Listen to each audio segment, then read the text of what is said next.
అందరికీ నమస్కారం. నేను మీ Haripriya. Welcome to my channel. ఇవాల్టి వీడియోలో ముందుగా జగన్మాత మనందరి అభీష్టాలు, కోరికలు అవన్నీ కూడా నెరవేర్చాలని, అలాగే అందరూ కూడా అష్టైశ్వర్యాలతో, సిరి సంపదలతో, ఆయురారోగ్యాలతో ఉండాలని మనస్ఫూర్తిగా కోరుకుంటూ అందరికీ విజయదశమి శుభాకాంక్షలు. దేవీ నవరాత్రులు 10 రోజులు కూడా అందరం కూడా ఎంతో భక్తి శ్రద్ధలతో ఎంతో చక్కగా పూజించుకున్నాం కదండి. శక్తి స్వరూపిణి అయినటువంటి జగన్మాత ఈ 10 రోజుల పాటు మహిషాసురుడు అనే రాక్షసునితో యుద్ధం చేసి అతన్ని సంహరించి విజయాన్ని పొందిన సందర్భంగా ఈ రోజున ప్రజలంతా ఆనంద సంతోషాలతో ఈ విజయదశమి పండుగను జరుపుకుంటూ ఉంటాం. నవరాత్రులు 10 రోజులు, తరువాతి రోజు 11వ రోజు విజయదశమి. చెడుపై మంచి విజయం సాధించినందుకు గాను విజయదశమి పండుగను జరుపుకుంటూ ఉంటాం. మనలో ఉన్న కామ, క్రోధ, లోభ, మోహ, మద, మత్సర, స్వార్థ, అన్యాయ, అమానత, అహంకారం అనే ఈ 10 దుర్గుణాలను నవరాత్రుల్లో అమ్మవారిని శరణు కోరి మనలో ఉన్న ఈ దుర్గుణాలను తొలగించేందుకు ఆధ్యాత్మికంగా ఉత్తమమైన మార్గమే ఈ దేవీ శరన్నవరాత్రులు. ఈ దేవీ నవరాత్రుల్లో అమ్మవారిని ఎవరైతే పూజిస్తారో వారికి కరుణా కటాక్షం తప్పకుండా లభిస్తుంది. దేవీ శరన్నవరాత్రులలో అఖండ దీపం, కలశ స్థాపన లేకుండా ఈ 10 రోజులు కూడా అమ్మవారిని ఏ విధంగా పూజించాలి, ఏ విధంగా అలంకరించుకోవాలి, నైవేద్యాలు, పూజా విధానాలు అవన్నీ కూడా వీడియోస్ అప్లోడ్ చేస్తున్నాను కదండి. ఈరోజు అయితే విజయదశమి రోజున అమ్మవారిని ఏ విధంగా పూజించాలి, ఏ నైవేద్యం సమర్పించాలి అనే విషయాలను చాలా డీటెయిల్డ్గా ఇవాల్టి వీడియోలో తెలుసుకుందాం. ఈ 11వ రోజు అమ్మవారు శ్రీ రాజరాజేశ్వరి రూపంలో దర్శనమిస్తారు. ఇంకా ఈ పూజా విధానం ఏమిటో చూద్దాం. నిన్న పూజలో పెట్టిన పువ్వులు, పూజా సామాగ్రి, నిన్న వాడిన దీపపు కుందులు అవన్నీ కూడా తీసేయాలి. అమ్మవారి దగ్గర అంతా నీట్గా ఉండేటట్లుగా చూసుకోవాలి. అమ్మవారిని సువాసన భరితమైన పువ్వులతో అందంగా అలంకరించుకోవాలి. తర్వాత దీపపు కుందులు కూడా సిద్ధం చేసుకోవాలి. అలాగే అమ్మవారికి ప్రత్యేకంగా ఒక దీపం గురించి అయితే చూపిస్తున్నానండి. ఇది ఒక ప్లేట్లో అయినా పెట్టుకోవచ్చు, లేదా 3 తమలపాకులైనా తీసుకుని కొద్దిగా బియ్యం వేసుకుని 3 కానీ 5 కానీ గుప్పెళ్ళ బియ్యం అయితే వేసుకోవాలి. ఇది ఒక ప్రత్యేకమైన దీపం అండి. నవరాత్రులు మొదలుపెట్టిన తర్వాత ఏవైనా ఆటంకాలు వచ్చినా, లేదంటే మొదటి 3 రోజులు కానీ లేదా చివరి 3 రోజులు కానీ పూజ చేసుకున్న వారైనా సరే, ఎవరైనా సరే ఈ దీపంను నవరాత్రి పూజ చేసేటప్పుడు దీపం పెట్టడంలో దోషం చేసి ఉండొచ్చండి.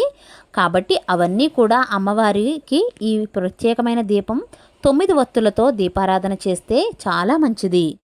అందుకని నవరాత్రుల్లో కూడా ఒక్కొక్క రోజుకు ఒక్కొక్క దీపం చొప్పునుగా లెక్కగా 9 వత్తులతో దీపాన్ని అయితే వెలిగించండి. తెలిసి తెలియక పూజలో ఏదైనా లోటుపాట్లు చేసి ఉంటే కనుక అవన్నీ క్షమించు అని అమ్మవారికి నమస్కారం చేసుకుని 9 ఎరుపు రంగు ఒత్తులతో దీపారాధన చేసుకోండి. ఎరుపు రంగు ఒత్తులు రెడీమేడ్గా లేకపోతే కనుక కొంచెం కుంకుమలో ఆవు నెయ్యి వేసి ఆ కుంకుమను ఒత్తులకు రాసి కాసేపు గాలికి వదిలేస్తే ఎరుపు రంగు ఒత్తులు అయితే రెడీ అయిపోతాయి. ముందుగా దీపారాధన చేసి దీపపు కుంది దగ్గర అక్షింతలు, పువ్వులు వేసి దీపజ్యోతికి నమస్కారం చేసుకోవాలి. తర్వాత ఆచమనం చేసి సంకల్పం చెప్పుకోవాలి. గణపతి పూజను మొదలు పెట్టుకోవాలి. గణపతి పూజను నేను యథావిధిగా ప్రతిరోజు చెప్తున్నాను కదండి.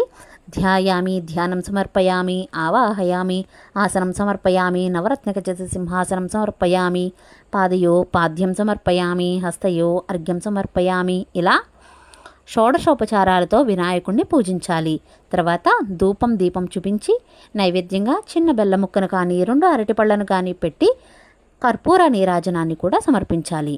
గణపతికి దండం పెట్టుకుని మా పూజలో ఎలాంటి విఘ్నాలు లేకుండా చూడు స్వామి అని దండం పెట్టుకోవాలి. ఆ తర్వాత అమ్మవారి పూజను మొదలు పెట్టాలి. అమ్మవారికి నిమ్మకాయ మాలను కానీ వేపాకులు కానీ పూజలో పెట్టుకోవాలి. ఎందుకంటే అమ్మవారు మహిషాసుర మర్దిని అవతారంలో చాలా కోపోద్రేకాలతో ఉంటారు కదా. అందువల్ల అమ్మవారిని శాంతింపజేయడం కోసం నిమ్మకాయల దండను కానీ వేపాకులు కానీ పెట్టుకోవాలి. నిమ్మకాయలను 1 కానీ 3 కానీ 5 కానీ ఇలా ఎన్నైనా సరే ఆడ్ నెంబర్ ఉన్న నిమ్మకాయలను తీసుకోవచ్చు. అమ్మవారికి కూడా షోడశోపచారాలతో పూజించాలి. మహిషాసురుణ్ణి సంహరించిన తర్వాత అమ్మవారు రాజరాజేశ్వరి అవతారంలో అమ్మవారు శాంతింపజేయడం కోసమే ఇలా నిమ్మకాయలను, వేపాకులను పూజలో పెట్టుకోవాలి. ఈ దసరా నవరాత్రులు పూజలు చేసుకున్నా చేసుకోకపోయినా సరే ఈ చివరి రోజు అంటే దశమి విజయదశమి రోజున ఖచ్చితంగా పూజ చేసుకోండి. ఈ 11వ రోజు మాత్రమే పూజ చేయాలి అనుకున్న వాళ్ళు ఉదయాన్నే నిద్రలేచి తలస్నానం చేసి అమ్మవారి ఫోటో పెట్టుకుని అమ్మవారి పూజను పూజించుకోవాలి. విజయదశమి రోజున అమ్మవారి పూజ చేసుకుంటాము. అలాగే ఆయుధ పూజ కూడా చేసుకోవాలి. అలాగే సాయంత్ర సమయంలో శమీవృక్ష పూజ అంటే జమ్మి చెట్టును కూడా పూజ చేసుకోవాలి. ఈరోజు అమ్మవారు శ్రీ రాజరాజేశ్వరి అవతారంలో దర్శనమిస్తూ ఉంటారు. అమ్మవారు ఆకుపచ్చని చీరలో దర్శనమిస్తారు. అందుకనే అమ్మవారికి ఆకుపచ్చని పువ్వులు మనకు అందుబాటులో ఉండవు కాబట్టి మరువం దమనంతో కూడా పూజించుకోవచ్చు. ఇవేమీ కాకుండా ఏ రంగు పువ్వులతో అయినా సరే అమ్మవారిని పూజించవచ్చండి. అమ్మవారి పూజ చేస్తున్నప్పుడు అమ్మవారి అష్టోత్తరాలు, సహస్రనామాలు, కవచం, ఖడ్గమాల, సౌందర్యలహరి శ్లోకాలు, ముఖ్యంగా చెప్పాలంటే లలితా సహస్రనామ పారాయణం చేయడం ఎంతో మంచిది. ఇవేమీ చదవడం రాకపోతే ఓం శ్రీ మాత్రే నమః అనే నామాన్ని కానీ, ఓం శ్రీ రాజరాజేశ్వరి దేవ్యై నమః అనే నామాన్ని 108 సార్లు జపించినా ఎంతో పుణ్యం. ఈ విజయదశమి రోజునే ఆయుధ పూజ అంటే శమీవృక్ష పూజ కూడా చేస్తూ ఉంటారు. ఆయుధ పూజ తమ తమ వృత్తిపరంగా ఆయుధాలకు పూజ చేస్తూ ఉంటారు. అలాగే ఈ రోజున వాహన పూజ కూడా చేస్తూ ఉంటారు. ఇంకా శమీవృక్ష పూజ చేయడం వల్ల శమీవృక్షంలో అపరాజితాదేవి ఉంటుందని శమీవృక్ష పూజ చేస్తూ ఉంటారు. ఈ శమీవృక్షం మనకు శివాలయంలో వైష్ణవాలయం దగ్గర ఉంటాయి. ఈ విజయదశమి రోజున సాయంత్రం శమీవృక్ష పూజ చేస్తారు. ఈ శమీవృక్షానికి పసుపు కుంకుమలతో బొట్టు పెట్టి దీపారాధన చేసి అక్షంతలతో పూజ చేస్తారు. శమీవృక్ష కొమ్మలు కానీ ఆకులు కానీ ఇంటికి తెచ్చుకుని బీరువాలో కానీ మనం డబ్బు దాచుకునే స్థలంలో పెట్టుకుంటే ఎంతో మంచిది. అమ్మవారిని మనం ప్రతిరోజు కూడా కుంకుమ పూజ చేసుకునే ముందు జవ్వాది పౌడర్ వేసిన తర్వాత కుంకుమ పూజ చేసుకుంటూ ఉన్నాం కదా. ఈరోజు కూడా అమ్మవారి పాదాల వద్ద జవ్వాది పౌడర్ వేసి ఆ తరువాత కుంకుమ పూజ చేసుకోవాలి. అమ్మవారి అష్టోత్తరం అంటే 108 నామాలు చదువుకుంటూ కుంకుమ పూజ చేసుకోవాలి.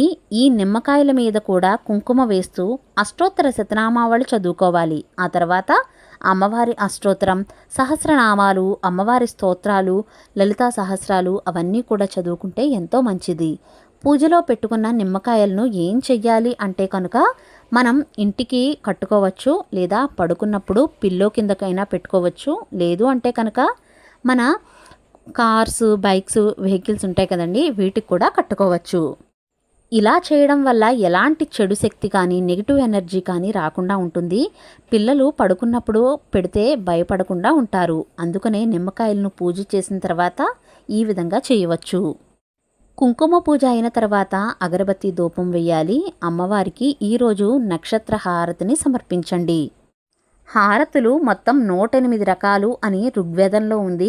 ఒక జ్యోతి మొదలు 108 జ్యోతుల వరకు హారతుల్ని లెక్కవేస్తారు. ప్రతిదానికి కూడా నిర్దిష్ట ఫలితాన్ని, నిర్దిష్ట మంత్రాన్ని నిర్దేశించడం జరిగింది. 108ని అష్టోత్తర హారతి అని పిలుస్తారు. మనకు చాలా రకాల హారతులు ఉన్నాయి కదా. ఓంకార హారతి, నాగహారతి, పంచహారతి, కుంభహారతి, సింహహారతి, నందిహారతి, సూర్యహారతి, చంద్రహారతి, నక్షత్రహారతి, ఇలా ఎన్నో రకాల హారతులైతే మనకు ఉన్నాయి. నక్షత్ర హారతి అంటే 27 నక్షత్రాల్లోనే కోట్లాది మంది మానవులు జన్మిస్తూ ఉంటారు కదా. మానవ జీవితానికి నక్షత్రాలు మూలం. నక్షత్ర హారతి దర్శనం వల్ల భక్తులకు అక్షయమైన పుణ్యఫలం లభిస్తుంది. ఏ హారతి దర్శించుకున్నా సరే పుణ్యఫలమేనండి. కానీ అమ్మవారికి ఈ నక్షత్ర హారతి ఇస్తే ఎంతో మంచిది. 27 దీపాలు పెట్టి 27 ఒత్తులు వేసి అమ్మవారికి ఇలా దీపాన్ని 27 దీపాలను చూపిస్తే మనకు ఎంతో పుణ్యఫలం అండి. ఖచ్చితంగా విజయదశమి రోజున ఈ నక్షత్ర హారతి అమ్మవారికి సమర్పించండి.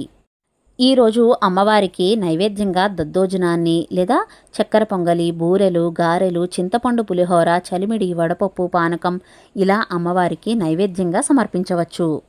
నైవేద్యం తర్వాత తాంబూలాన్ని కూడా సమర్పించాలి. తర్వాత అమ్మవారి పాటలు చక్కగా పాడుకుంటూ కర్పూర నీరాజనాన్ని కూడా ఇవ్వాలి.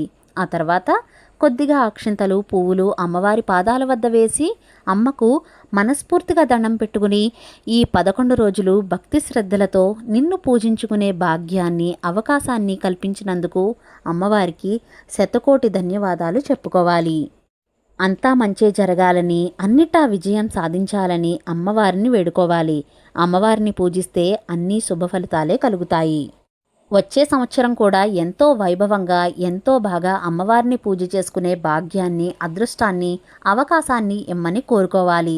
సుఖ సంతోషాలతో ఆయురారోగ్యాలతో ఉండాలని చేపట్టిన ప్రతి పనిలోనూ విజయం సాధించాలని కోరుకుంటూ మనసారా దండం పెట్టుకోవాలి. భక్తి శ్రద్ధలతో ఆ అమ్మవారిని పూజించినట్లయితే ఆ అమ్మవారి ఆశీర్వాదం మనపై ఎల్లప్పుడూ ఉంటుంది. నెక్స్ట్ వీడియోలో అంటే ఈరోజు సాయంకాలం అమ్మవారికి ఉద్వాసన ఎలా చెప్పాలి, కలసం అఖండ దీపం ఏమి చెయ్యాలి, పూజలో వాడిన పుష్పాలు ద్రవ్యాలు పూజా ద్రవ్యాలు ఇవన్నీ కుంకుమ అక్షంతలు ఇవన్నీ ఏం చేయాలి అనే విషయాన్ని కూడా చాలా డీటెయిల్డ్గా చెప్తానండి. ఆ వీడియో ఇవాళ సాయంత్రం 4 గంటలకు వస్తుంది. తప్పకుండా ఆ వీడియోను కూడా ఆదరిస్తారని కోరుకుంటున్నాను. ఆ తల్లి జగన్మాత శ్రీ రాజరాజేశ్వరి తల్లి మనందరినీ చల్లగా కాపాడాలని మనస్ఫూర్తిగా కోరుకుంటున్నాను. ఇవాల్టి వీడియో మీకు నచ్చిందా? నచ్చినట్లయితే please like, share, subscribe to my channel. మరో సరికొత్త వీడియోతో మళ్ళీ కలుస్తాను. నేను మీ Haripriya. Thank you for watching.